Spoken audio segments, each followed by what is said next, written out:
A reading from the book of the prophet Jeremiah.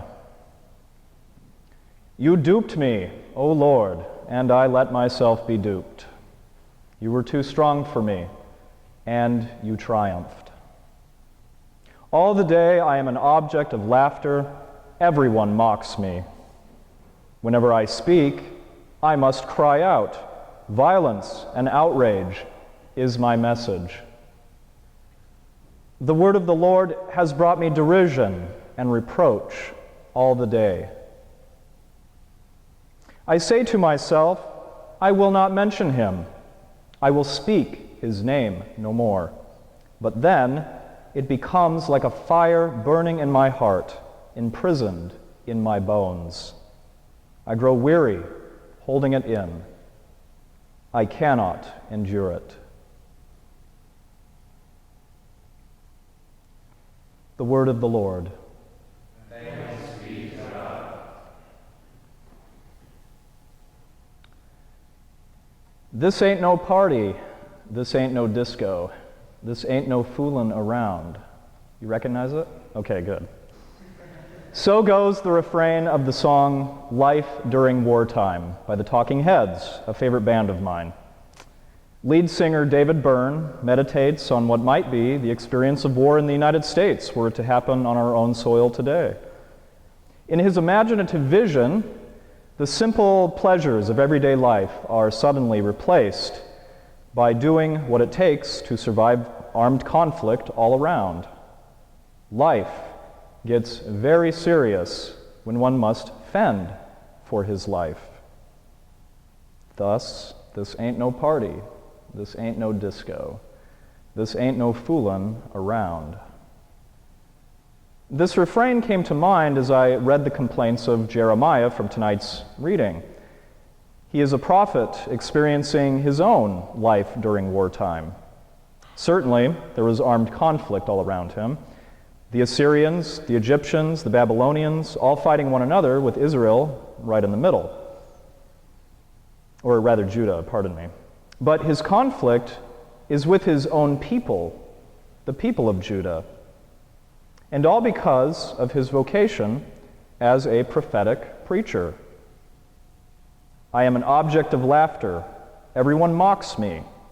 The word of the Lord has brought me nothing but derision and reproach all the day. His task was to call the people of Judah back to covenant fidelity, warning them of the inevitable suffering that would come as part of their purification and the subsequent reception of God's mercy. Well, Jeremiah, the Lord might have said if the Talking Heads were popular in his time, put on Fear of Music, track 5. What do you expect? You're a man at war. Violence and outrage is the message I've given you to communicate. Stop whining and get on with it. Is our situation today as Christian disciples so different?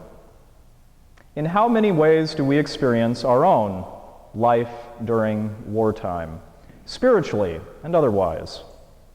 In the United States, it is not so much that we experience persecution for our beliefs, but rather that we share in Jeremiah's overwhelming concern for our church in this country and for this country.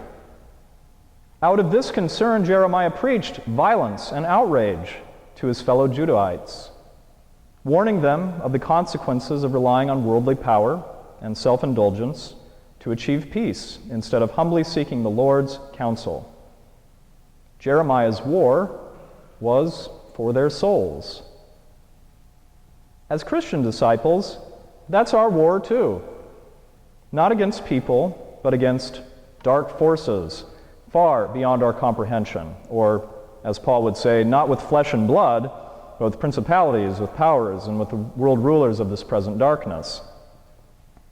Yes, Jesus Christ conquered evil decisively, but people in every generation must appropriate this victory for themselves.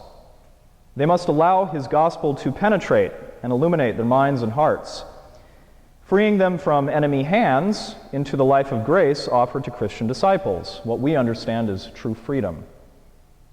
And how will they hear the gospel if no one preaches it? Well, Next Saturday, I'm professing solemn vows with an order that claims preaching as its charism.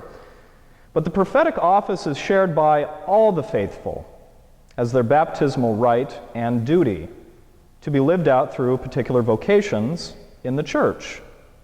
Spouses preach through their mutual fidelity and the raising of children, testifying to Christ's own fidelity to the church and the fruitfulness of grace within.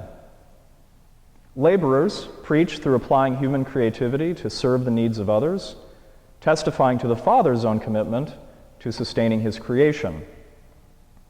Priests and religious, for their part, preach through their self-giving to others, undivided by the interests of family, wealth, or self-determination, testifying instead to a future kingdom which is the full reality of the life we live. So these are some of the ways in which Christian disciples are called to take on the mantle of Jeremiah today.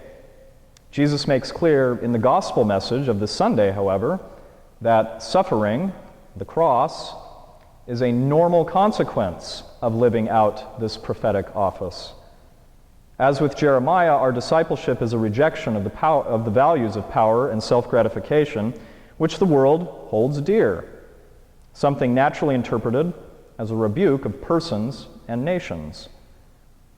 We might resent God for this sometimes, feeling as though we've been duped and made to experience something we didn't agree to. Derision, reproach, mockery. That's fine. And the old answer applies. This ain't no party.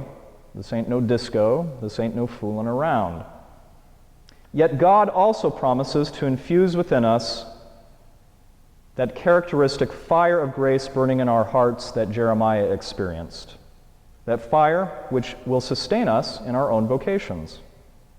Then, in our life during wartime, we can always enjoy the peace of God, no matter what may come.